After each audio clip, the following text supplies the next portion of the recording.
The arena is dark and full of theories. The hospital ceiling in District 13 was the same gray as everything else, and Katniss stared at it for a long time before she understood that someone was speaking to her. "She's gone," Haymitch said. He did not soften it, because Haymitch never softened anything, and some distant functioning part of Katniss's brain understood that this was its own kind of mercy.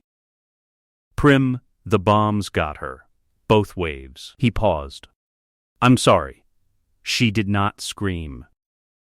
She had thought, in some abstract way, that this was the kind of news a person screamed at. Instead, the world simply emptied out, like a cup turned over, and she lay there feeling herself disappear from the inside. The IV line in her arm, the only proof she still occupied a body at all. Her own skin, bandaged along one forearm and across part of her collarbone where the second wave had caught her too, ached distantly, a small, dull insistence she had no attention left to spare for. She would learn later that she had been close enough to the blast to be burned herself, and that the only reason she had not died alongside her sister was an accident of distance measured in feet rather than choice. She did not think about that yet. She would not think about it, in any real way, for a long time. "Whose bombs?" she said. It wasn't really a question.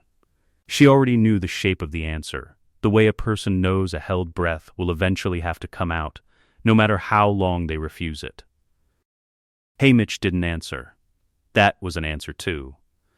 He sat with her in silence for a while after that, the particular silence of a man who had buried people before and understood there was nothing useful to be said in the first hour. Only things that could wait, and things that could not. A nurse came and went, adjusting something on a monitor that beeped without urgency, as if even the machines understood there was no longer anything left to save. Outside the small window, District 13's corridors hummed along in their gray, regulated rhythm, the war continuing somewhere beyond the hospital wing, whether or not Katniss Everdeen had anything left in her to continue it with. They let her go to District 12 just over a week later, against the doctor's recommendation, because nothing they did to her body mattered if her mind kept walking back into the fire. She had asked, every day, in a voice that frightened the medical staff more than screaming would have, flat, patient, certain, and on the 8th day someone with the authority to decide such things finally relented. The hovercraft set down at the edge of what used to be the seam, and the doors opened onto a silence so total it had its own weight, the particular hush of a place that no longer had birds in it. She did not recognize home. The seam was a long black scar stretching toward a horizon that should have had a fence on it, and didn't, because the fence had burned along with everything behind it. The chimney of her old house stood alone in a field of ash like a single rotten tooth in an otherwise empty jaw. She walked through the wreckage with no destination, her boots raising small gray clouds with every step, the air still carrying a chemical sweetness underneath the ash that she understood, somewhere far beneath conscious thought, would never fully wash out of anything that had survived it. She passed what had been the square, where the reaping bowl had once stood on a small wooden stage, and found nothing there now but a depression in the ground, where the stage's legs had burned through and collapsed. She passed the place where the bakery's ovens had been, the brick chimney still standing in defiance of everything around it, blackened but upright, the last vertical thing for half a mile in any direction. She thought, distantly, that there was something almost cruel in the fact that a chimney could survive a fire built to erase everything else. She came, eventually, to the place where the bakery had been. Gale was standing in the wreckage, waiting, as if he'd known she would walk here before she'd known it herself.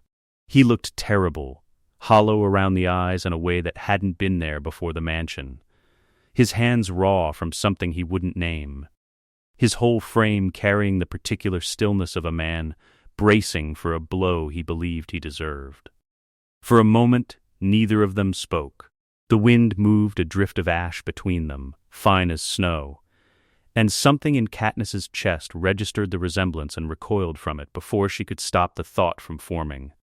"It was your design," she said. I don't know if it was mine." His voice had no defense in it, which somehow made it worse than if he'd lied. "BT and I worked through more than one version of it. I don't know which hovercraft flew, who loaded it, whose hand pressed the button. I told you that before. It's still true. You knew what it would do. The waiting crowd. The medics rushing in." Her own voice sounded far away to her, like it belonged to someone standing behind her rather than inside her own skull. "You knew exactly who runs toward an explosion to help. I knew." He didn't flinch from it, and she would think later that this, more than anything else he said that day, was what kept her standing in front of him instead of walking away. "I knew, and I built it anyway, because I wanted the capital to bleed until it understood what it had done to us for 75 years. I am not going to stand here and tell you I'm innocent. I'm not innocent. None of us are anymore." He looked at her, and something in his face was pleading, even though his voice still wasn't. But Katniss, Coin sent her there. Coin had children pulled onto a battlefield, wearing medics white like it would protect them. If you want to put a name on what killed your sister, there's a longer list than mine. In another version of this moment, a version that existed, somewhere, in a kinder timeline neither of them would ever get to live inside, Katniss told him to get away from her and meant it for the rest of her life. But the version of Katniss standing in the bakery's ashes that day had nothing left to spend on mercy. Grief had not made her gentle. It had scraped her down to something with no insulation left at all, no give anywhere, and rage, unlike grief, was something she still understood how to hold without dropping. "Then make it worth it," she said. Gale went very still. "What? You wanted the capital to bleed." Fine, her hands were shaking, but her voice wasn't. The two facts sitting side by side without resolving into each other. Make it bleed until there's nothing left in this world to be afraid of. Ever again. Coin used my sister as a tool and called it strategy. I want her to learn what that costs. I want Snow's whole rotten city to learn it. She looked at him, really looked, the way she hadn't allowed herself to in months, and something passed between them that was not love, and was not quite anything either of them had a word for yet. Need, maybe, the mutual recognition of two people who had decided that feeling anything soft again was a luxury neither of them could afford to survive. "By any means necessary," Gale said quietly. It wasn't a question. "By any means necessary," Katniss repeated. She took his hand in the ruins of the place that had raised them both, his family's old trading corner, her father's daily walk to work, every small, ordinary errand that had once made up an entire life before an entire life became this, and something in her. The part that might have grown old loving a boy with bread and a garden. Closed like a door swinging shut in a hard wind, hinges groaning once before going still, and did not open again for a very long time. They stood there a while longer, not speaking, the ash settling slowly around their boots like something deciding whether or not to let them go. Eventually Gale said, "There's a transport waiting. We should get back before dark." And Katniss, who had walked into the ruins of her childhood looking for nothing, and found instead the shape of who she was about to become, simply nodded, and let him lead her away from the chimney that had survived everything it was never supposed to. The execution was supposed to be simple. Snow, tied to a post in the avenue of tributes, Coin on the balcony above, presiding like a new kind of god finally collecting on a war she'd planned to win twice over. Katniss with an arrow, and a single order, make it clean, make it public, give the cameras their ending. Katniss had other plans, and so, it turned out, did Gale. She remembered Snow's last words to her in his greenhouse, that he and she had promised never to lie to each other, and that Coin's rebels had likely dropped both waves of bombs to manufacture exactly the grief now propping Katniss up like a marionette wound too tight to stop moving. She believed him. She had believed him for days, turning the suspicion over and over in the dark of her hospital bed, until it had hardened into something she no longer needed proof for. So when the moment came, with the whole nation holding its breath and an entire avenue of cameras trained on her bow, she didn't aim for the man tied to the post. She put the arrow through President Coin's heart, instead. For one full second, nothing happened. The arrow's flight had been so clean, so unhesitating, that the crowd's mind hadn't yet caught up to what its eyes had recorded. Then Gale's people, and there were more of them embedded in the crowd and the guard towers than anyone but Gale had known, stationed there over weeks with the same patient, invisible care he'd once used laying snares in the woods outside District 12, moved with a coordination that had clearly been rehearsed long before today. Floodlights swung. Loudspeakers crackled with a recorded message in Gale's own voice, calm and absolute, carrying none of the panic the moment should have produced. District forces, secure the square. This is not a retreat. This is a transition. Whatever happened to Snow in the chaos that followed, whether the mob did it or a stray shot from the wall, or something else entirely, something deliberate and unwitnessed, no camera caught it cleanly enough to matter. He died the way he'd made others die for decades, badly and without ceremony, and without anyone agreeing afterward on exactly whose fault it was. By the time Paler's people understood what was happening, Gale's forces already held the broadcast tower, the armory, and the square itself. 3 points of control seized with the efficient, bloodless precision of men who had mapped every approach weeks earlier and simply waited for the one moment chaos would make their movement invisible. Paler, the woman who by every account should have inherited a peaceful transfer of power, found herself standing in a building she no longer controlled, surrounded by soldiers who answered to a chain of command that had quietly rewritten itself underneath her. In the hours that followed, Gale's officers moved through the capital's remaining infrastructure with the methodical thoroughness of men inventorying a kill. Communication relays. Ration stores.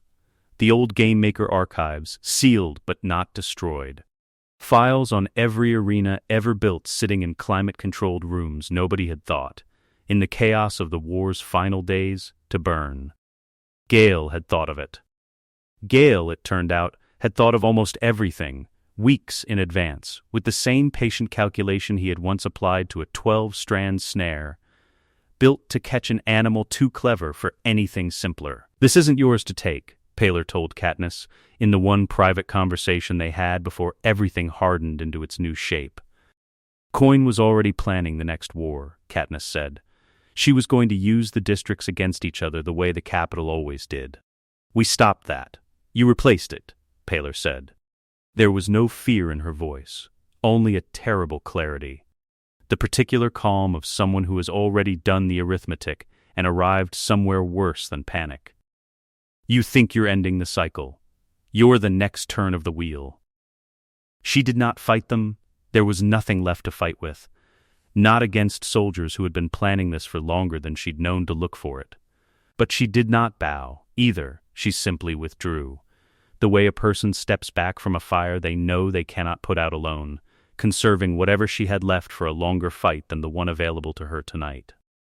That night, standing on the same balcony where Coin had died only hours earlier, the stone beneath her boots still faintly marked by something neither of them mentioned, Katniss and Gale addressed all of Panem together for the first time.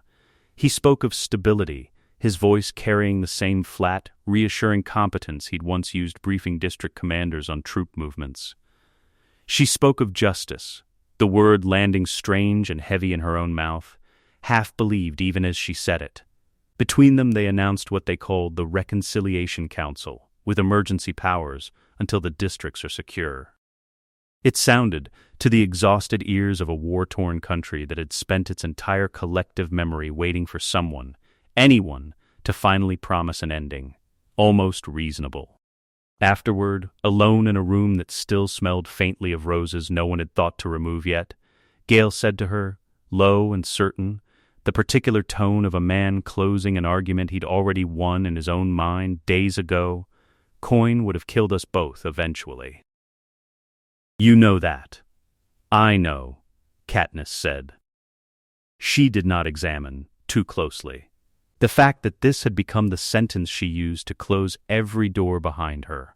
Not agreement exactly, just the path of least resistance through a grief too large to argue with. She stood at the window for a long while after he left, looking down at a square still scarred with the day's violence, cleanup crews already moving through it with the efficient, practiced indifference of people who had spent a war learning not to ask too many questions about what exactly they were sweeping away. Somewhere below, a body that had once been the most feared man in Panem lay in a doorway nobody had bothered to dignify with a sheet yet, and somewhere else entirely, in a building she no longer controlled. A woman who should have been the next president of a free country sat alone, doing arithmetic of her own, waiting for whatever came next with the particular patience of someone who understood that losing a single night did not mean losing everything. Katniss did not think about any of that directly. She had found, in the days since the hospital, that there was a kind of relief in not thinking about things directly. A flatness that let her stand at a window overlooking a coup she had just helped execute and feel, instead of horror, something closer to satisfaction. The particular grim peace of a person who has finally found somewhere to put weight too heavy to carry any other way. Gale's arithmetic had become her own, because her own arithmetic had stopped, somewhere in a field of ash outside a ruined bakery, producing any answer except the one he was already offering. Below her, the square's lights came up one section at a time, the broadcast towers humming back to life under new management, and Panem went to sleep that night believing, because it had been told to believe, that the worst of it was finally, mercifully over. The weeks that followed moved with the strange, accelerated rhythm of a country reorganizing itself before it had time to ask whether it wanted to. Gale assembled his reconciliation council from a careful mix of district commanders he trusted and a handful of surviving capital bureaucrats whose continued usefulness outweighed, in his calculation, whatever loyalty they might once have held for Snow. He moved through it all with the brisk, unblinking efficiency of a man who had spent his whole life solving problems other people considered impossible to solve, and never once paused to ask whether the problems he was now solving were the right ones to be solving in the first place. Katniss attended the meetings because Gale asked her to, and because there was, she told herself, a kind of duty in it. The Mockingjay's face, still useful, still calming to a nation that needed calming. She said little. She watched the columns of figures cross the table between commanders discussing district quotas and reconstruction timelines, and felt, somewhere underneath the flatness, the first faint suspicion that she had traded one kind of war for another kind of paperwork, and that the paperwork might, in the end, prove harder to survive. In the first weeks of the Council's existence, Plutarch Heavensby made the mistake of speaking too plainly in a meeting he had assumed, wrongly, was still a place for plain speaking. "You understand what this looks like from the outside," he said, sliding a folder of district reports across the table with the particular weariness of a man who had survived one revolution already and recognized, with a sinking certainty, the early architecture of needing to survive a second. 2 leaders. Emergency powers. A balcony. "I produced this exact scene for the rebellion's own propaganda, Gale. I know precisely how it reads to people who lived through the Capitol the first time." "It reads like order," Gale said. Without looking up from the map spread in front of him, district boundaries marked in red where checkpoints were already being planned. Order is what they're starving for. They'll forgive the optics once the trains run on time. Will they? Plutarch glanced at Katniss, who said nothing, her attention fixed somewhere just past the edge of the table, the particular stillness she had learned to perform in rooms where speaking required more of her than she currently had to spend. "Katniss, you were the symbol that made people believe the old system could actually end. If you let it become this instead, I'm not sure there's a third symbol left in this country for anyone to believe in afterward." "I'm not letting anything become anything," Katniss said, the words arriving flatter than she'd intended. "We're stabilizing the country. That's all this is." Plutarch held her gaze a moment longer than was comfortable, the particular look of a man cataloging, with real sorrow, the exact distance between the girl he remembered volunteering for her sister and the woman now sitting across from him, refusing to meet his eyes for longer than a sentence at a time. He did not argue further. He simply gathered his folder, said something polite about reconvening in the morning, and left. And within the month had quietly relocated to a minor advisory post in District 4's Reconstruction Office, far enough from the council's center of gravity that no one ever had to formally decide whether his continued presence in the capital was a liability worth managing. Annie Cresta sent a letter not long after, the only one Katniss kept in a drawer rather than the general correspondence file the council's staff sorted through each morning. It was short. Annie had never been a woman who wasted words on people who weren't listening closely enough to deserve them. I heard what happened to Phoenix medals. They're displaying them in the new memorial hall now, next to a plaque that doesn't mention how he actually died. I don't think you wrote the plaque. I think someone wrote it for you, the way people write things for you now. I just want you to know that I noticed the difference, even if no one else does anymore. Katniss read it twice, then folded it back into its envelope, and did not answer it. Because she understood that any answer she could currently produce would only confirm the thing Annie had been too kind to say outright. It was Gale's idea to call it a referendum, the way Coin had once floated something similar, though Coin's version, Katniss remembered this clearly, from Plutarch's careful explanation during the war's final days, had never been more than a closed ballot among the surviving victors themselves, conducted behind doors, decided by 13 votes and never put to the districts at all.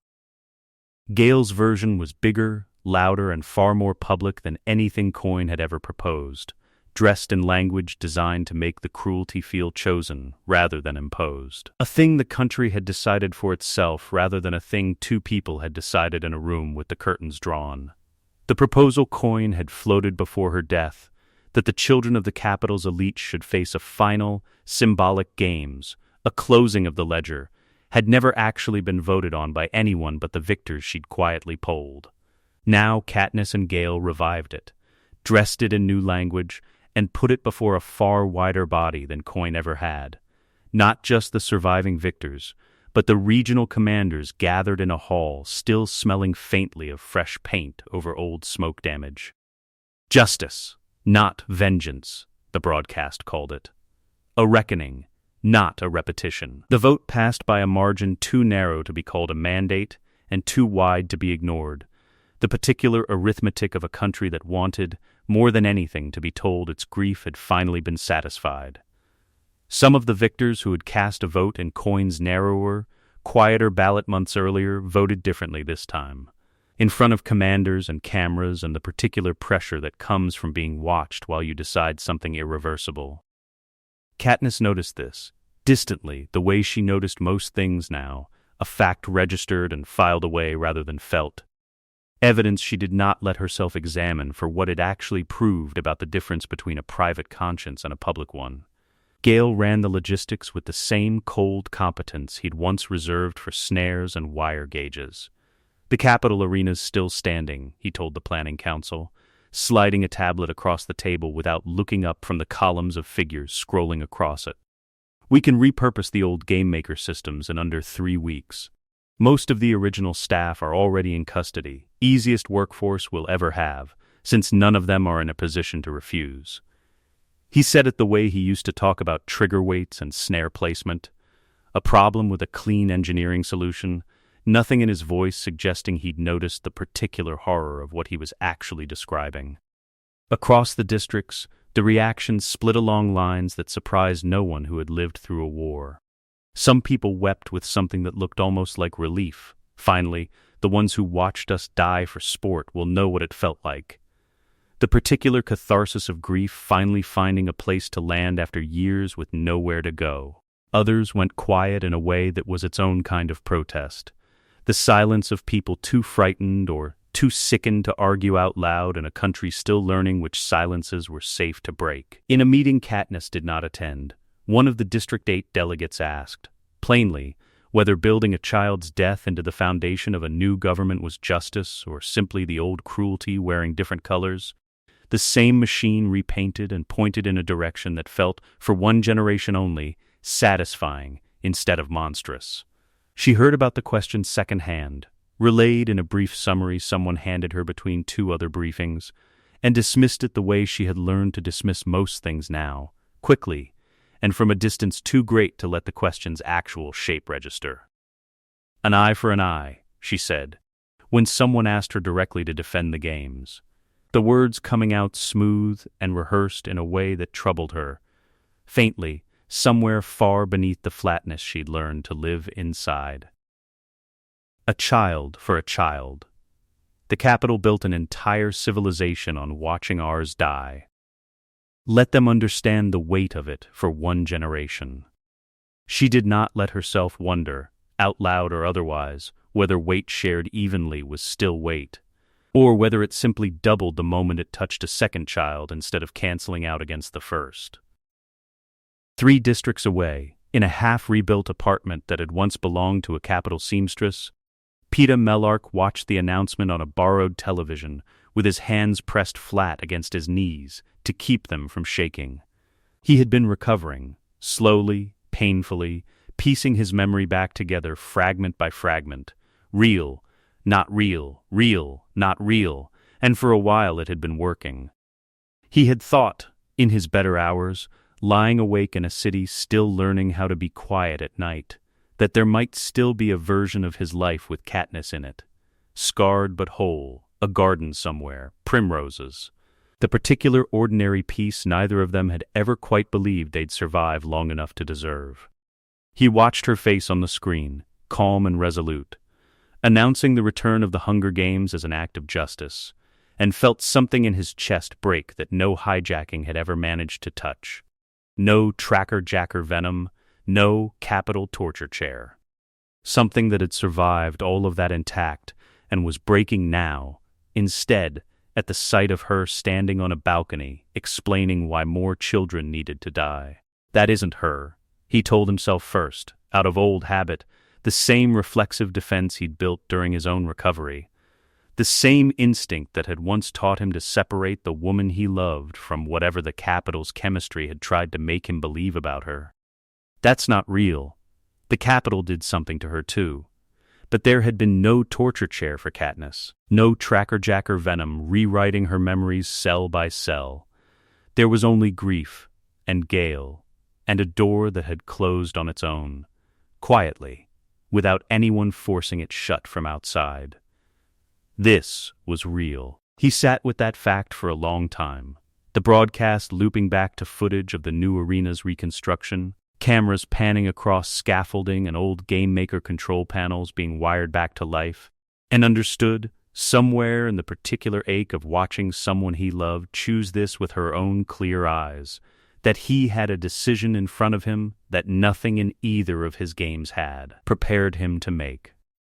He thought of the vote Coin had once proposed, and he had refused outright, the only time in the entire war he had drawn a line nobody could talk him back from, even with his own torture still fresh enough to twist in his stomach when he thought about it directly. He had told them then, plainly, that killing children to punish a system that killed children was not justice.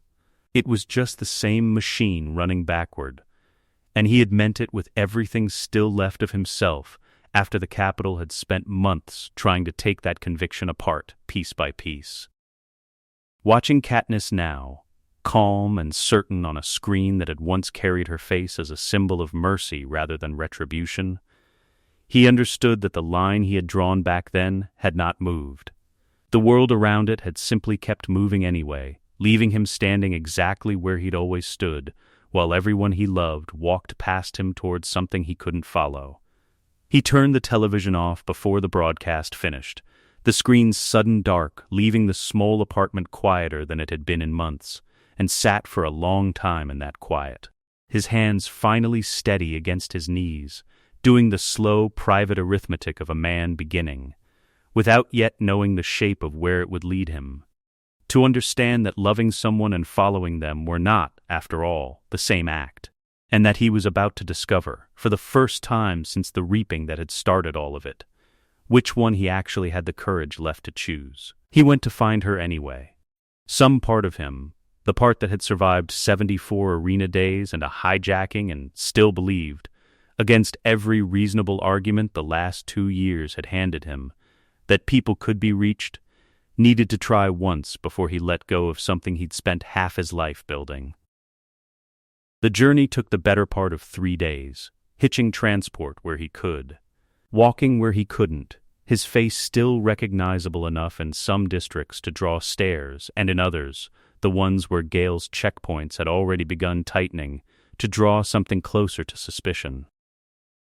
He kept his head down. He had learned in the months since the depot, no, not yet, that hadn't happened yet. He reminded himself, catching the thought before it ran ahead of where he currently stood. He had learned, simply, how to move through a country quietly, the way a man moves through a room he no longer fully trusts. She was in what had been Snow's private study, surrounded by reports she wasn't reading, the paper stacked in the particular careless way of someone keeping busy rather than working. She looked up when he came in, and for one unguarded second something in her face opened, the way it always had at the sight of him, an old door swinging on a hinge that hadn't entirely rusted shut. Peeta, Katniss, he stood in the doorway like he wasn't sure the room would let him stay, the careful stillness of a man entering a space that no longer recognized him as belonging there. "What are we doing?" "Stabilizing the country." It came out flat, automatic. A line she'd said into a dozen microphones until it had worn a groove in her mouth deep enough to deliver itself without her. By staging a children's execution and calling it democracy. His voice wasn't raised. It never had to be. That had always been part of his particular gift. The way he could deliver an unbearable truth gently enough that it slid in before a person could brace against it. "This isn't justice, Katniss. This is just more pain, dressed up so it doesn't recognize itself in the mirror anymore. You weren't there when I know what I wasn't there for," he said, and something flickered in his eyes. Old grief meeting new in a way that cost him visibly to hold steady through. "I loved her too. That's not the question. The question is whether you think killing children makes her death mean something, or whether it just means more children die, and we tell ourselves it counts as math. Gale understands what it takes to actually finish a war. Gale built the bomb that killed your sister," Peeta said, very quietly, each word placed like a stone he didn't want to drop too hard, and you let him put his hand on your shoulder instead of asking him to leave the room. She flinched. It was the first honest reaction he'd gotten out of her since he'd walked in, and for 1 second he thought, "There, that's her. She's still in there." But then her face closed back over, like water settling after a stone, smooth again, undisturbed, as if the flinch had never happened. "You don't understand what it's like to lose what I lost. I watched the Capitol take my own mind apart piece by piece," Peeta said. "I know what losing things does to a person. I know how much easier it is to let the hate hold you up than to find your own legs again, because hate doesn't ask anything difficult of you the way grief does." His voice caught, finally, on the thing he hadn't let himself say yet, the thing he'd carried across 3 districts to say in this exact room. I thought you'd want to find your legs again. I thought I'd be standing there when you did." Katniss said nothing. The silence stretched, and in it Peeta understood, with a clarity that hurt worse than any single sentence could have, that she had nothing left to offer him. Not coldness exactly, just absence. The shape of a person who had moved somewhere he couldn't follow, no matter how far he was willing to walk. "Goodbye, Katniss," he said. And there was no anger in it, which was somehow the cruelest part. The particular gentleness of a man who had already finished grieving something before he'd even left the room it happened in. He left that night without telling anyone where he was going. He took nothing but a coat and the small, stubborn certainty that whatever had broken in the world, somebody still needed to argue for the alternative. That the absence of an army didn't have to mean the absence of a fight, only a different shape for one. Alone afterward, Katniss stood by the window for a long time, the study's lamp throwing her shadow long across reports she still wasn't reading. Something in her chest ached in a way the rage usually kept buried, a small, persistent pressure underneath the flatness, like a bruise she'd forgotten and just pressed against by accident. Then Gale found her there, put a hand on her shoulder exactly the way Peeta had described, the same gesture, the same weight, and said only, "Briefing in the morning," and the ache went back under, the way it always did now, because she had stopped letting herself look at it directly long enough for it to matter, and some doors. Once they finally close all the way, stop bothering to ask permission before they stay shut. 2 years is enough time to make almost anything look normal. The checkpoints in the districts had once been called temporary security measures. Now no one used that phrase anymore. They were simply the way things were. The particular invisibility cruelty achieves once it's been given enough seasons to settle into the architecture of daily life. Gale's old trap designs, the same mechanical cunning that had once kept his family fed in the woods outside District 12. Snares built to read an animal's predictable fear and turn it against itself, had been adapted, quietly and efficiently, into networks of motion-sensing wire and silent alarm pods that ringed every major settlement. Dissent did not get crushed publicly anymore. It simply got managed, in the bloodless administrative language Gale preferred, the kind of language that made violence sound like inventory control. People who organized too loudly stopped appearing at roll call.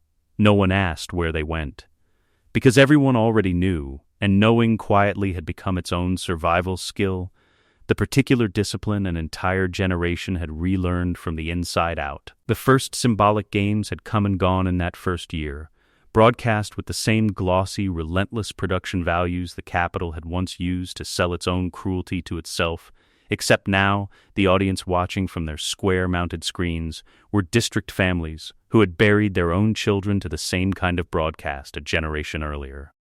The reactions, in the weeks that followed, were complicated in ways no one in the Reconciliation Council had been entirely prepared for. There had been celebration in some quarters, raw and unashamed, the particular catharsis of people who had waited their whole lives to see the math run the other direction even once. There had been a different, quieter reaction in others. Parents who found themselves unable to let their own children watch. Neighbors who stopped speaking to each other over a disagreement neither side could fully articulate. An unease that had no name yet, but lived, persistent and low, underneath the relief. In District 11, an elderly woman named Cedar's cousin, one of the few of the old Victor's family who had survived the war intact, was reported to have stood up in the middle of the town square broadcast and walked home before the first cannon fired, in full view of her neighbors, an act so quietly defiant that no one in the crowd around her moved to report it, though several, in the months afterward, found themselves walking the same path home a little earlier than the broadcast required. A small unspoken rebellion that the council's compliance metrics never quite managed to register as anything other than noise. In District 2, by contrast, the old Capitol loyalist families who had survived the purges held viewing parties, the particular grim festivity of people who had spent a war afraid and finally found something that let them feel, for one evening, like the fear had been worth something measurable. Gale's intelligence officers noted the contrast in a routine briefing without comment, the way a trapper notes which snares draw which animals without needing to ask why. Katniss read the briefing twice, and found, for reasons she did not examine, that she could not finish her breakfast that morning. Katniss had not watched the games herself. She had sat instead in an adjoining room, listening to commentary filtered in from monitors she'd had moved out of her direct line of sight, telling herself this was practical, a matter of optics, the Mockingjay above such things rather than fully present for them. She had not examined, closely, what it meant that she could authorize an event and still not be able to watch it happen. At one point, through the wall, She heard the broadcast announcer's voice rise with the particular practiced excitement she remembered from her own games. The same cadence, the same false warmth dressed up as care for the audience's experience rather than the tributes, and she had gotten up from her chair and walked to the far end of the room simply to put more air between herself and the sound of it. Katniss's face was on banners in every district square. Not the girl on fire anymore, but something flattened and iconic, more symbol than person, the way Snow's roses had once been more symbol than flower. She rarely went outside without an escort now. She rarely went outside at all, the capital's old mansion having become, by slow and comfortable degrees, the only place that still felt like it had walls thick enough to keep the rest of the world at a manageable distance. Johanna Mason came to the capital exactly once during those 2 years, uninvited, unannounced, and was nearly turned away at the mansion's outer checkpoint before she said something to the guards that made them decide, very quickly, that letting her through was the safer of their 2 available options. She found Katniss in the garden, standing among the approved flowers with a tablet she wasn't reading, and didn't bother with a greeting. "You look like hell," Johanna said. "Worse than after the arena. Worse than after the venom. I didn't think there was a worse than that, but here we are." "Hello, Johanna, don't." Johanna's voice had an edge in it that hadn't softened in 2 years, the particular permanent sharpness of a woman the capital had once tried to break with electricity and failed to entirely succeed at, leaving behind something jagged rather than smooth. "I didn't come here to catch up. I came here because I heard what's happening in 7. My district, Katniss, the lumber quotas, the checkpoints, the people who don't show up at roll call anymore. I came here to ask you, to your face, whether you actually know what your boyfriend is doing in my home, or whether you've just decided not to look. Gale is handling district security. That's his job. His job." Johanna laughed, short and ugly. "You know what my job was, in the arena? Convincing everyone I was useless with an axe until it was too late for them to do anything about being wrong. I'm good at reading people who are lying to themselves, Everdeen. I watched you do it for 3 weeks straight in that arena, and I'm watching you do it right now." She stepped closer, close enough that the 2 guards trailing several paces behind shifted their weight, unsure whether intervention was required. "Prim's dead. I'm sorry. I mean that. I actually am. But she didn't die so you could build a smaller, quieter version of the thing that killed her. If you can't see that yet, you're further gone than I thought, and I came a long way to find that out." Katniss said nothing for a long moment, the tablet still held loosely, forgotten, in one hand. "What do you want me to do, Johanna? I want you to look at the thing you're building instead of just standing next to it," Johanna said, quieter now, some of the sharpness draining out of her voice and leaving something almost like grief behind it. "That's all. That's the whole ask." She turned to go, then stopped, looking back once more. "You were the first person in this whole stupid, broken country who ever made me believe somebody could survive all of it and still come out the other side actually decent. I'd hate to be wrong about that. I really would."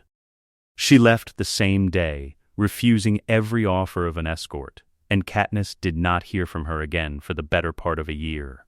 Though reports occasionally crossed her desk noting that District 7's resistance to the lumber quotas had grown more organized, more patient, and considerably harder for Gale's officers to fully account for. Sliding a tablet across the table the way he always did now, numbers instead of conversation, the particular shorthand 2 people develop when actual conversation has become more dangerous than silence. District 7's still resisting the lumber quotas, but that's manageable. "We've got it under control." "Define under control," Katniss said, and immediately regretted the question. Because she already knew the answer would be numbers 2, dressed up in language clean enough to survive being said out loud over breakfast. Haymitch found her later that day in the garden that had been built, at someone's request, she could no longer remember whose, to look like the meadow back home. It didn't. Not really. The grass was too even, clipped by hands that had never once needed to wonder whether the ground beneath it was safe to walk. The flowers came from a list someone had approved, color-coordinated, replaced on a schedule, nothing left to the particular accident of what actually managed to grow in poisoned, rocky soil. "You're starting to look like snow," Haymitch said. No preamble. He never bothered anymore. He was too old and too tired, and had stopped pretending he had patience left for it. "Snow killed children for entertainment," Katniss said. "Snow killed children to keep the country quiet," Haymitch said. "You're doing the same thing with better lighting and a softer name for it." He looked at her for a long time, and there was something underneath the bitterness in his face that looked almost like grief. For her, this time, not for anyone she'd lost. A grief that had nowhere left to direct itself except sideways, at the slow disappearance of someone he'd once carried half-conscious off a hovercraft and sworn, privately, to keep alive. "I watched you become the Mockingjay because you wouldn't let your sister die for nothing. Now I'm watching you build a country that kills people exactly like her, every week, and calls it order." He set down his glass, the ice inside it barely touched. "I don't know who's going to bury you when this is done. I just hope it's not me again." He walked away before she could answer, which was probably for the best because she didn't have one, and some part of her recognized, watching his back recede down the too-even path between the approved flowers, that the absence of an answer was itself becoming the only honest thing left in her. That night, alone, she found herself standing at the window of what had once been Snow's mansion, looking out over a capital gone strangely, terribly quiet, lights arranged in patterns too orderly to be anything but managed, and for one unguarded moment she let herself ask the question she usually didn't survive long enough to finish. Is this what Prim died for? She did not have an answer. The question sat in her chest the way the ache always sat now, low and persistent, refusing to resolve into anything sharp enough to act on. She thought, briefly and against her own better judgment, of a garden with real, uneven grass and primroses planted by hands that hadn't needed anyone's approval to choose them, and then made herself stop thinking about it. Because some doors, she had learned, were easier to leave shut than to open even partway and discover what still waited behind them. She went to bed instead, the way she had taught herself to do with every unanswerable thing, folding the question down small enough to fit somewhere she wouldn't have to look at it again until morning. In the morning there was another briefing, and the numbers were better, and it was easier, always, to let the numbers be the answer instead. Cleaner, quieter, requiring nothing from her except the particular discipline of not asking what they were actually numbers of. Paler herself had not vanished in the months after the coup, though the council's official record made only passing reference to her continued existence, filed somewhere between minor administrative footnotes and a brief. Vague mention of her transition to regional advisory work in District 8's Reconstruction Office, the same quiet demotion Plutarch had eventually received, though whether this was coincidence or design, no one in the council's lower ranks was ever quite willing to ask aloud. She had taken the demotion without visible protest, the particular patience of a woman who had already told Katniss. On the night everything changed, that losing a single night did not mean losing everything, and who had clearly meant it as something closer to a promise than a complaint. In District 8, away from the cameras and the checkpoints that mattered most to Gale's threat assessments, Paler spent those 2 years doing something far less dramatic than building an army and, in its own way, considerably more dangerous. She listened. She held what the official records described as routine reconstruction briefings, attended by textile workers and former rebel officers and the occasional surviving Capitol administrator trying to rebuild a normal life out of the wreckage of an old one, and in those briefings, slowly, carefully, she built something that had no name yet and answered to no broadcast tower.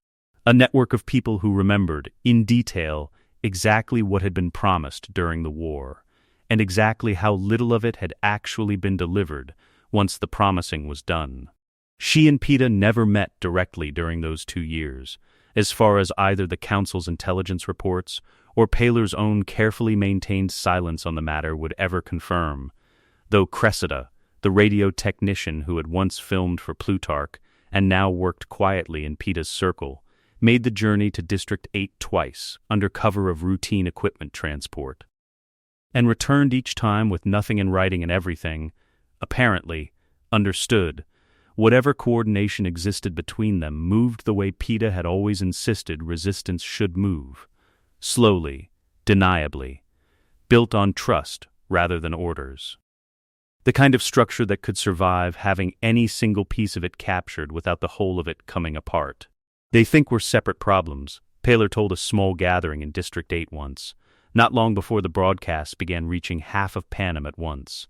A man with a microphone in one district, a woman with old grievances in another. They're building threat assessments that treat us like two different fires instead of understanding we're the same weather. She did not raise her voice when she said it, and the room, used by now to the particular discipline of speaking quietly about dangerous things, did not raise its voice in response either. Let them keep believing that for as long as it's useful to us. The moment they understand otherwise is the moment this gets very much harder. There were small mercies in those 2 years, things she let herself notice only briefly before filing them away with everything else. A letter from a District 11 schoolteacher thanking the council for rebuilt classrooms. A harvest report from District 9 that came back better than projected for the first time since the war. A child in District 12, rebuilt now, slowly, in the careful gray architecture the council favored, who waved at her transport once without knowing or caring who rode inside it, simply glad, the way children are reliably glad, to see something moving that wasn't a soldier. A pair of newlyweds in District 4 who had asked, through some bureaucratic channel that eventually reached her desk, whether the Mockingjay might send a single word of blessing for their wedding, and had received one, typed by an aide and signed with a stamp rather than her own hand, though she had at least insisted on reading the words herself before they went out. A small private gesture toward honesty that cost her nothing, and changed nothing, and that she clung to anyway. She held on to these moments the way a person holds on to anything in a current too strong to stand against. Not because they changed the shape of what she'd built, but because they were the only proof left that some part of the world she'd meant to save still existed somewhere underneath the part she'd actually built. In a converted granary outside District 8, in the months before his voice ever reached a single broadcast tower, Peeta sat across a table from 6 people who had each, in their own way, decided that silence had become a more dangerous choice than speaking. There was a former Capitol radio technician who had spent the war helping Plutarch's team hijack broadcast feeds, and had simply never stopped thinking in frequencies since. There was a District 8 textile worker whose brother had disappeared from a roll call 8 months earlier and never been seen again. There was a boy no older than 16 who had lost both parents in the bombing and had nowhere left to go that didn't remind him of that fact, and had attached himself to Peeta's growing circle the way a stray attaches itself to the first person who doesn't immediately chase it off. "We're not building an army," Peeta told them, the same thing he told every new cell that formed around him. Because he understood, better than almost anyone alive, exactly how quickly a justified grievance could curdle into the same machine it had set out to oppose. The second we start stockpiling weapons, we've already lost the argument we're trying to make. People don't follow a voice because it's louder. They follow it because it tells them something true that they've been afraid to say out loud themselves. He looked around the table, at faces lit by a single lamp in a building with no windows it was safe to use, and felt, not for the first time, the particular vertigo of being the person everyone else in the room had decided to trust with the shape of what came next. We talk, we keep talking, in as many places as we can reach, until enough people remember that they don't actually want this, and then we let them decide for themselves what happens after that. That's the whole plan. It has to be enough, because it's the only plan I'm willing to be part of. The radio technician, a quiet, precise woman named Cressida, who had filmed some of the war's most dangerous footage and had no illusions left about what a camera or a microphone could cost the person standing in front of it, asked the question the others were too polite to ask directly. And if talking doesn't work? If they find us before enough people are listening? Peeta was quiet for a moment, his hands flat on the table the way they always went still when he was choosing his next words carefully. Then I suppose I'll have spent whatever time I had left saying something true instead of something safe, he said finally. I've already lost the version of my life I actually wanted. I'd rather lose what's left of it doing this than hiding from it in some district pretending none of this is happening. He managed something that was almost a smile, tired and a little sad around the edges. Besides, I make good bread. People trust a man who shows up with bread. It became, in time, something like a joke among the cells that formed and reformed across a dozen districts over the following 2 years, that the resistance ran, in some genuinely literal sense, on the goodwill earned by a man who insisted on baking for every safe house he stayed in longer than a night, leaving behind, wherever he went, the faint. Improbable smell of something warm and ordinary in buildings that had otherwise long since forgotten what either of those things felt like. The broadcast came from nowhere, which was the first thing that frightened Gale's intelligence officers. There was no tower, no registered frequency, nothing they could simply shut off at the source. It bled into half the districts at once, garbled at the edges, unmistakable at the center. The particular signature of something pieced together by people who had learned how capital broadcast equipment worked from the inside out, years ago, when the only thing that mattered was making sure the right footage reached the right screens. They told us the only way to survive was to keep fighting until everyone who hurt us was gone too, the voice said. It was rougher than it had once been, scarred by something that sounded like years of being unheard, of speaking quietly to small rooms and trusting the words to travel further than they had any right to. I believed that. For a while, after what was done to my mind, I believed fear was the only language that worked. I was wrong. There is another way to be free. It doesn't require anyone else's child to die for it. In a barracks in District 6, soldiers loyal to the new government sat in silence and let the voice finish before anyone moved to report it. The particular hush of people hearing something they hadn't realized. Until that moment. They'd been waiting to hear. Gale brought the recording to Katniss himself, which told her how seriously he was taking it before he said a word. "It's him," he said. "Mellark, he's alive, and he's been building something for longer than we knew. Small cells, dozens of districts, maybe more we haven't found yet. He set the tablet down harder than he needed to. The sound sharper in the quiet room than the moment strictly called for. He's smarter than I gave him credit for. He's not raising an army, he's just talking, and people are listening anyway." "That's not a threat," Katniss said, too quickly. "It's the only threat that actually scares me," Gale said. "I can fight an army. You can't shoot an idea." He studied her face, and something tightened behind his eyes. The first flicker in 2 years of suspicion turned toward her instead of outward, toward districts and broadcast towers and everything else that had occupied his attention until now. "You went quiet just now." "Why, I haven't heard his voice in 2 years, she said, before she could stop herself, and immediately wished the words back, watching them land somewhere she couldn't retrieve them from. "That's all." Gale didn't answer right away.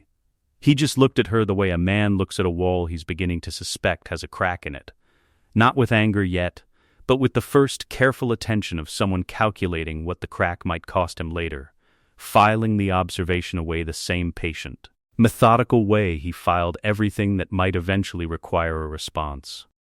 "He sounds the way he used to," Katniss said quietly, almost to herself, after Gale had gone, the recording still sitting on the table between them like something live.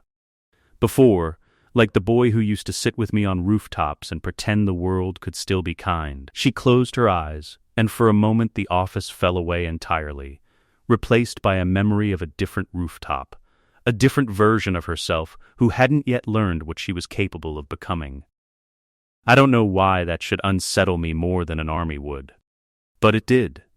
She sat with the recording long after Gale had left, playing the same 40 seconds back twice more, listening past the words themselves to the particular cadence underneath them, the unhurried patience that had once talked a panicking boy down from a wheelchair's edge, that had once turned a burned, dying tribute into someone an entire nation fell in love with through nothing but the simple act of being kind on camera, when kindness cost him everything. She had spent 2 years building a country on the premise that kindness like that had been a luxury neither of them could afford anymore.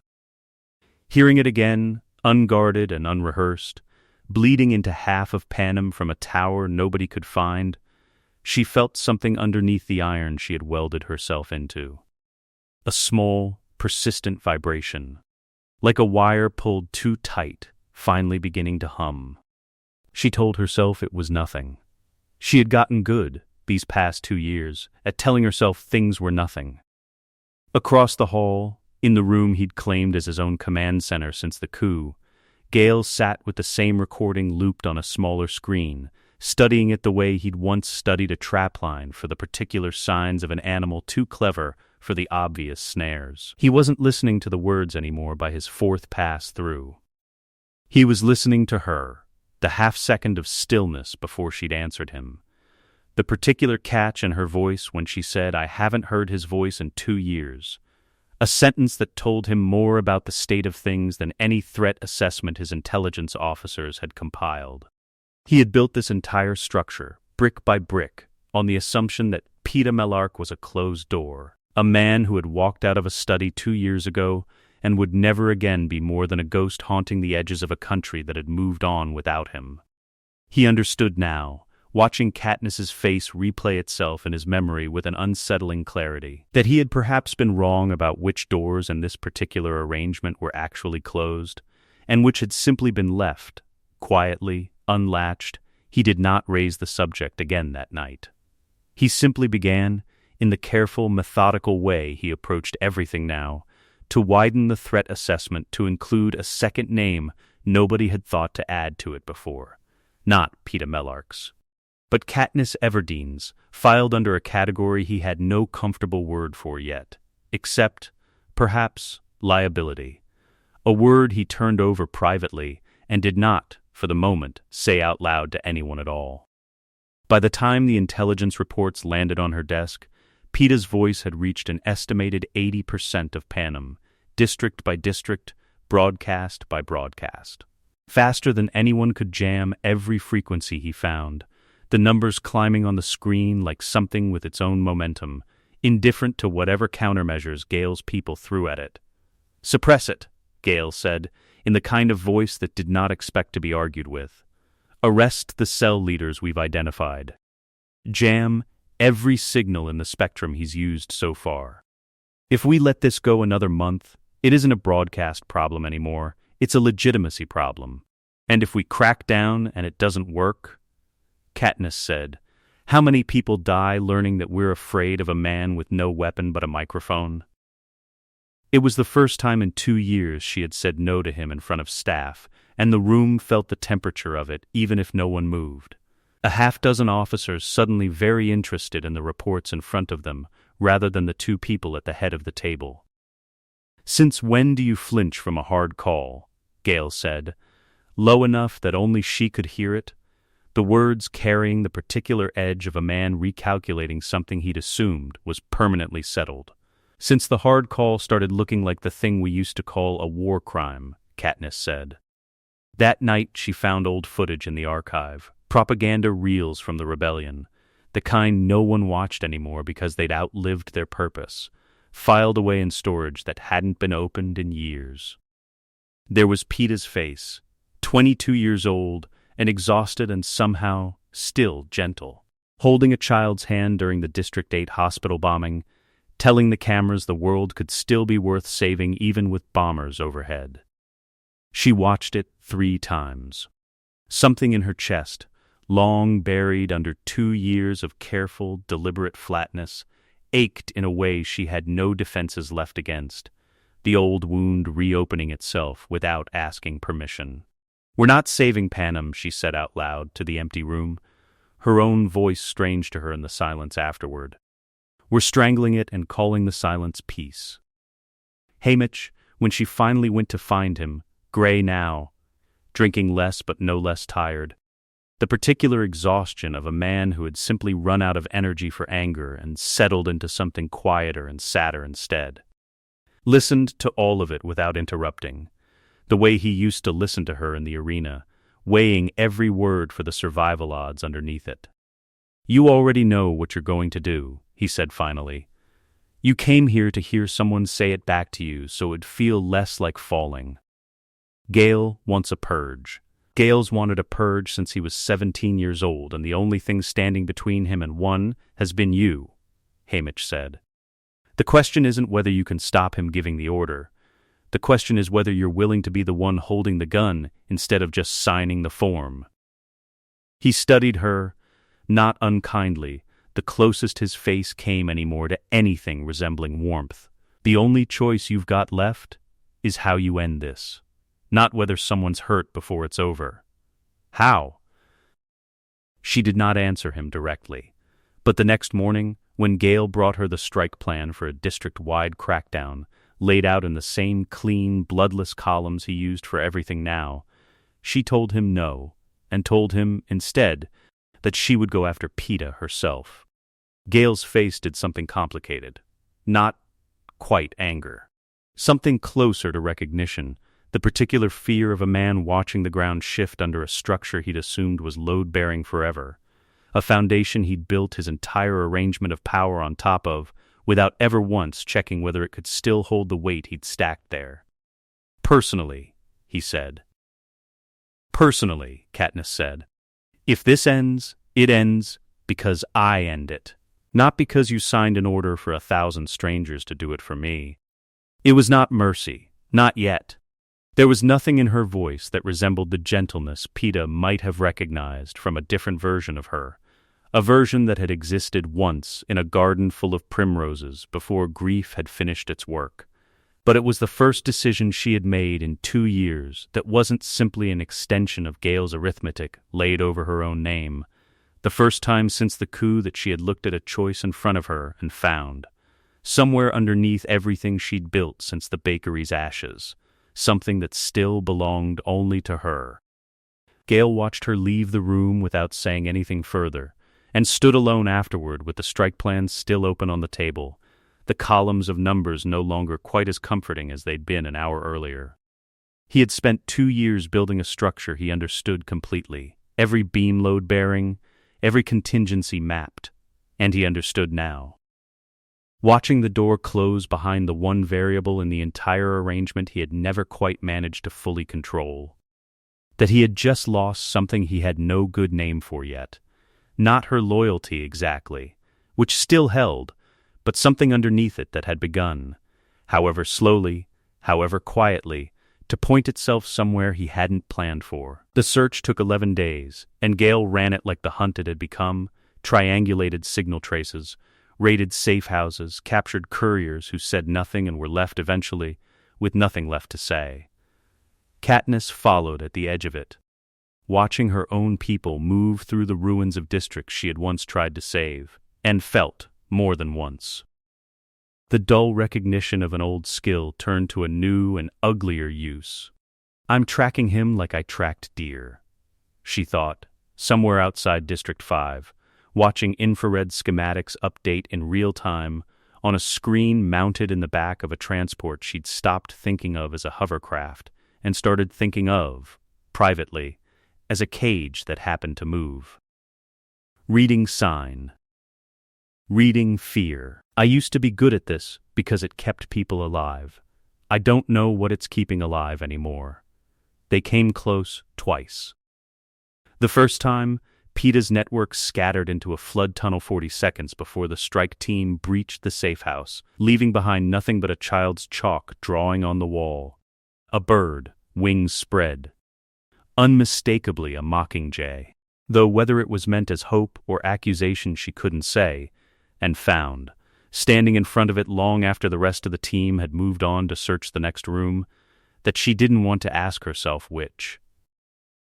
The second time, a courier they'd captured looked Katniss dead in the eye, bleeding from a split lip Gale's men hadn't bothered to explain, and said, "You'll never catch him. He already won. You just haven't noticed yet." She didn't sleep well after that. She kept seeing Prim's face superimposed over the children in the districts they passed through, the ones who ducked into doorways at the sound of engines, the ones who had learned, far too young, exactly what soldiers arriving meant. The same flinch she remembered from her own childhood transposed now onto faces that hadn't existed yet when she'd first learned it herself.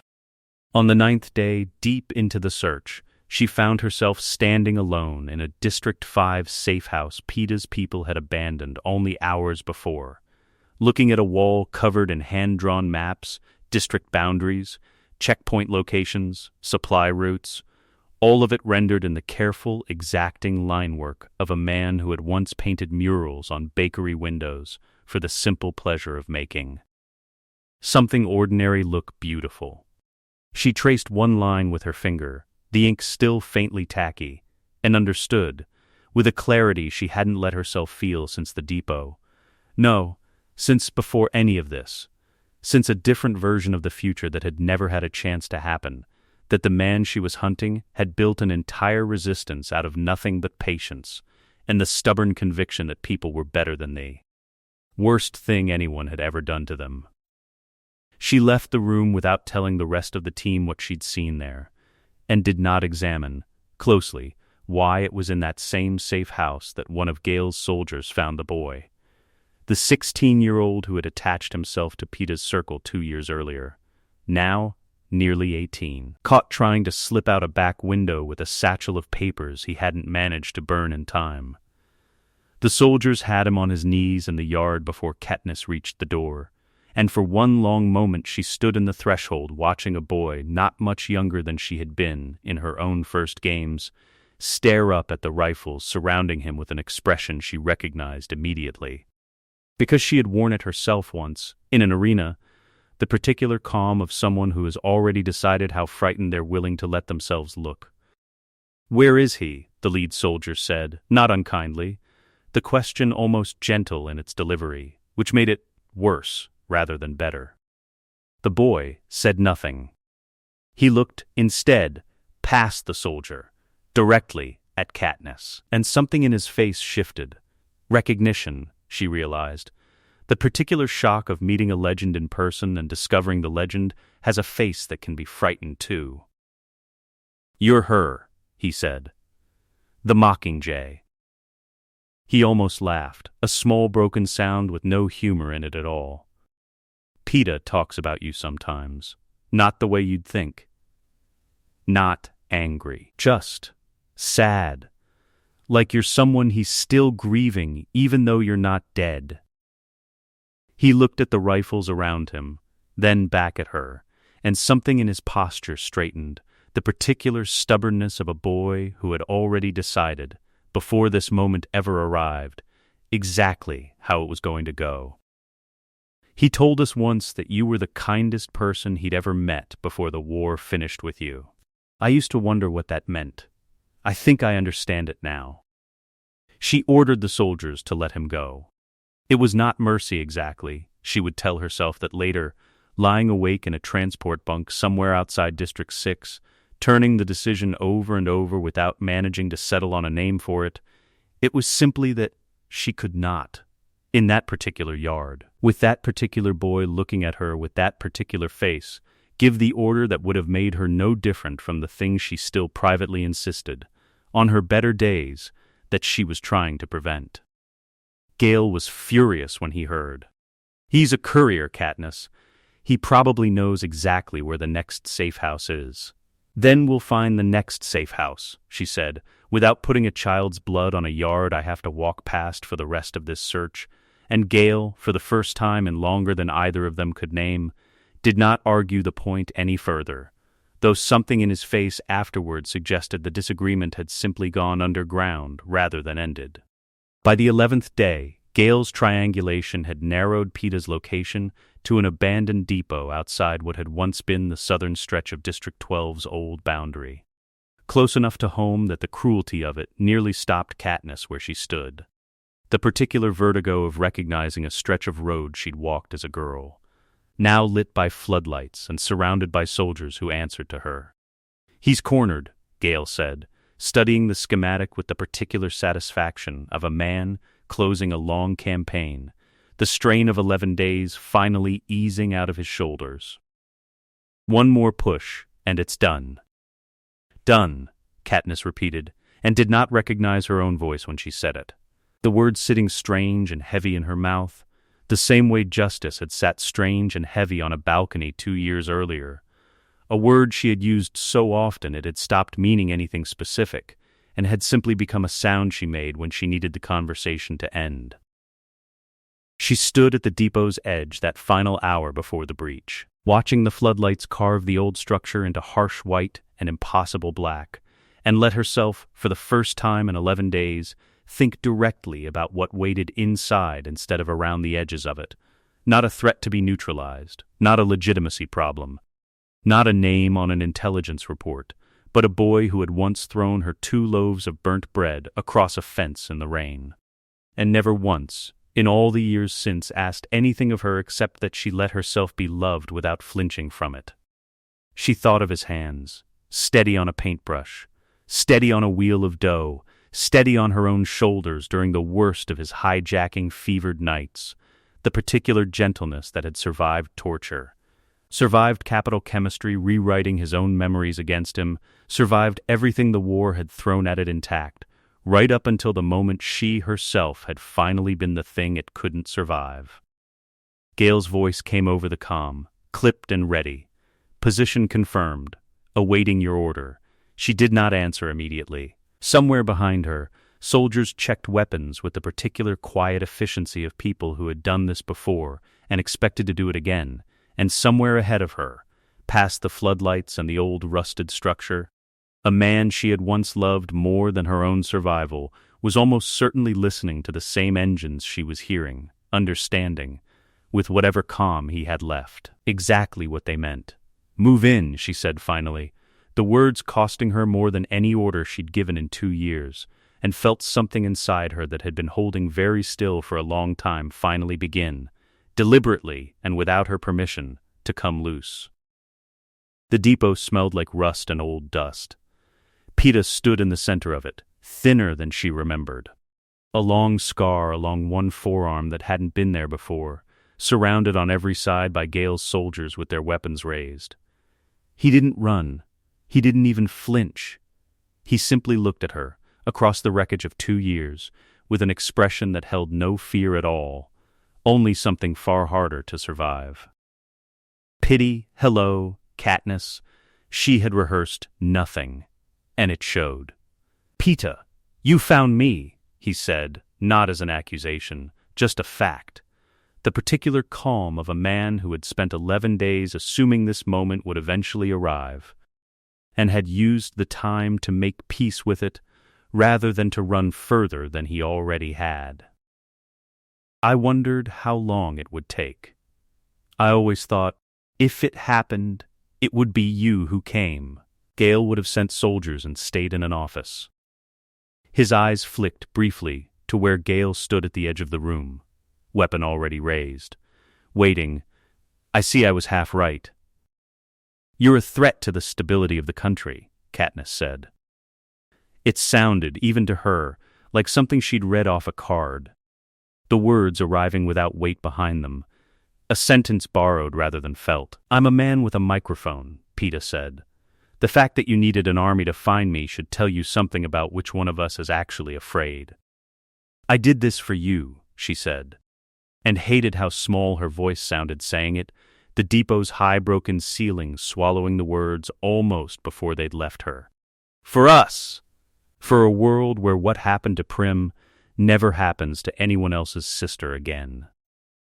"No," Peeta said gently, the way he'd always delivered the truths that hurt the most. The particular softness that had once made an entire country fall in love with him precisely because he never used it as a weapon, only ever as a kindness. Even now, even here, you did it for vengeance, and you dressed vengeance up as love because that was easier to live inside. And vengeance doesn't stop where you tell it to. It just keeps eating Katniss, your sister, then Snow, then Coin, then me, then whoever's next on the list once I'm gone. He held out one hand, slowly, palm open, the same gesture he'd once made offering her bread through a fence in the rain. The same unguarded openness that had survived everything the Capitol had tried to burn out of him. Let it be over. Choose something else.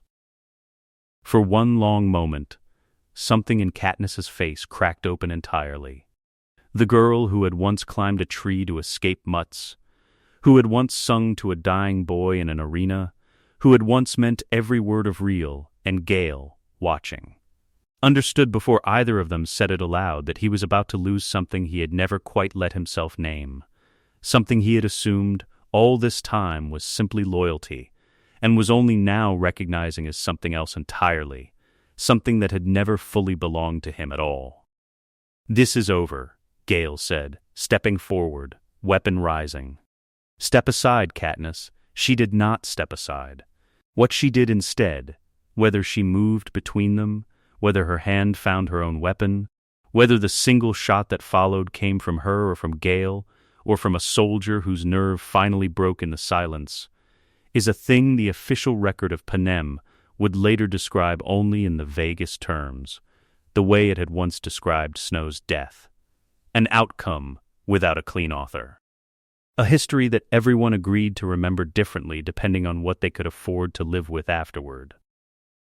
What is certain is only this: when the depot fell silent again, Katniss Everdeen was the only one of the three of them still standing exactly where she had been when it began. The soldiers did not move for a long moment.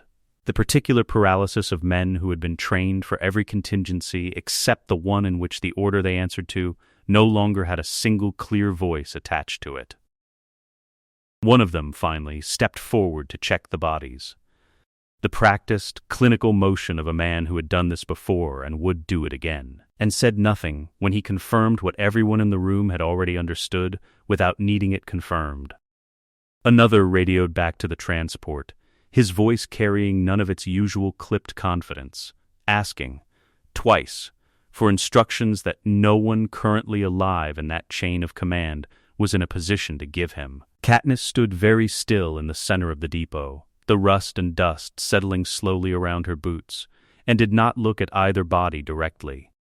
She would tell herself, later, that this was simple shock, the same flatness that had carried her through the hospital ceiling and the bakery's ashes 2 years earlier, but some smaller. More honest part of her understood that she was simply not yet ready to know, with any certainty, which version of what had happened she was going to have to live inside for the rest of her life. Haymitch arrived at the depot less than an hour later, summoned by a transport officer who hadn't known who else to call, and found her exactly where the soldiers had left her, sitting now on an overturned grain bin with her hands loose and empty in her lap, staring at a middle distance that didn't appear to contain anything at all. He didn't ask her what happened. He never did. With the things that mattered most, she had learned that about him a long time ago, in an arena, when the questions that should have been the most urgent were always the ones he was most careful never to ask out loud. He simply sat down next to her on the cold concrete, close enough that their shoulders nearly touched, and let the silence do whatever work silence still had left to do for either of them. "I keep thinking," Katniss said eventually, her voice very small in the depot's broken acoustics, "that there should have been a version of this where nobody had to be the one holding the gun. Where it just ended, cleanly, the way it's supposed to in the stories they used to tell us before any of this was real." "There's no clean version," Haymitch said. "There never was. Not for any of it. Not the arena, not the war, not whatever this turns out to have been." He looked at her, and something in his face, weathered and worn down by more grief than any one man should reasonably have had to carry, softened into something that might, in a kinder light, have passed for tenderness. "You're not going to get to put this one down the way you put the others down, sweetheart. I think you already know that. I think that's why you're sitting here instead of already back at the mansion deciding how the report's going to read." She didn't answer. There was nothing to answer with that wouldn't have cost her more than she currently had to spend. They buried both of them 3 days later, in a quiet field outside what remained of District 12. Under markers that bore no names, Gale's people, in the chaotic hours after the depot, had quietly decided that a public funeral for either man carried more risk than the council could currently absorb. And Katniss, when asked for her preference, had simply said she didn't have one, which everyone present understood to mean she had one she wasn't willing to say out loud. She stood at the edge of the field while the markers were set, the same field, she realized only afterward, that bordered the old grain depot's southern fence line, close enough that on quiet nights she would later be able to hear, or imagine she heard, the wind moving through the depot's broken roof from her own bedroom window in the Capitol, though the distance made that, by any reasonable measure, impossible. Released 2 days later under the Reconciliation Council's seal, described a tragic confrontation with armed insurgents, in which both the insurgent leader and a senior council officer had lost their lives in an exchange of fire whose precise sequence remained, regrettably, unrecoverable from the scene. It did not name names where it could avoid doing so. It did not specify who had fired first, or whether anyone had fired deliberately at all. Panem received the statement the way it had learned to receive every statement from the balcony by then, without comment, without visible reaction. The particular silence of a country that had stopped expecting its grief to be addressed directly and had simply folded it, instead, into the general ambient weight of everything else it was no longer permitted to ask about out loud. In District 7, in a logging camp far enough from any checkpoint to feel almost like its own small country, a young man who had once knelt in a yard with rifles trained on him now taught children how to read using printed pages smuggled in sheets between stacks of legitimate timber paperwork. The same careful patience he had once watched Peeta use on strangers in a granary now turned toward a different kind of slow underground work. He did not know, most days, whether the woman who had once spared his life in that yard remembered doing it, or whether the moment had simply dissolved into the thousands of other moments a person in her position was required to make and unmake every week. He thought of her sometimes anyway, with a complicated gratitude he had never quite managed to resolve into something simpler. The woman who had built the country he now quietly worked against was also, undeniably, the reason he had lived long enough to do it. Johanna Mason visited the camp twice a year, never announced, never staying longer than a night, carrying news from districts further out and leaving behind small, practical things, seed packets, medicine, the occasional radio part. That never quite added up to anything anyone could point to as evidence of organized resistance, and yet, taken together, over years amounted to exactly that. "Tell your Mockingjay," she said once, to the boy specifically, not bothering to clarify which Mockingjay she meant, because by then there had come to be, in the quiet conversation of people who remembered the war honestly, 2 separate meanings to the word, one worn on a banner and one passed hand to hand in the dark, that some of us are still waiting for her to remember which one she actually is. The boy never delivered the message, because there was no safe way to deliver it, and because some part of him suspected, without being able to prove it, that the woman in the Capitol mansion already knew exactly what Johanna would have said to her if either of them had ever found themselves in the same quiet room again. He kept teaching children to read instead, and told himself, on the nights that doubt found him hardest to outrun, that this, too, was its own kind of broadcast, slower than Peeta's had been, and far less likely to ever be traced back to any single tower, but no less real for being quiet, and no less likely, in the long accounting that history eventually performs on every regime that ever mistook silence for consent, to matter in the end. Years later, though no one in the Capitol mansion would have called it years, exactly, the particular way time moves differently for the person at the center of a thing, than for the people living quietly at its edges. The resistance that had once been a granary table and 6 frightened people had become something neither Peeta nor Gale would have fully recognized.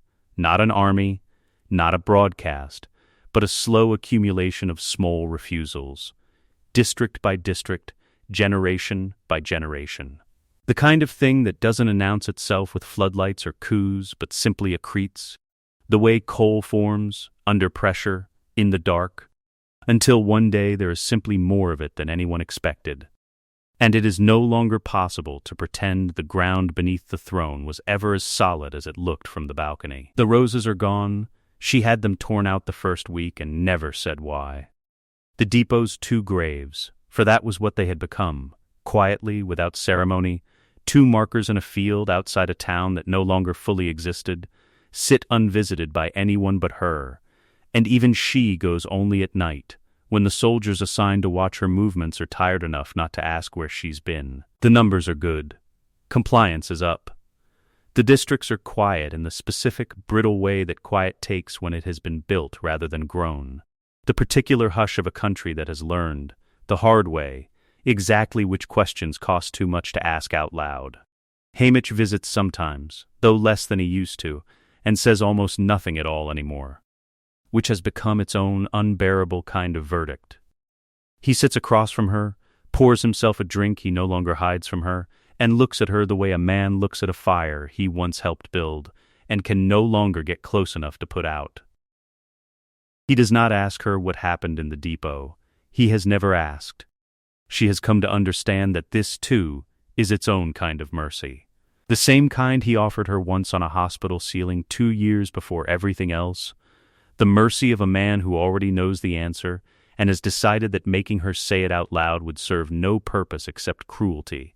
And he has, whatever else might be said of him, never once in his life been cruel to her on purpose. "We won" became a phrase no one used around her anymore, not since the depot.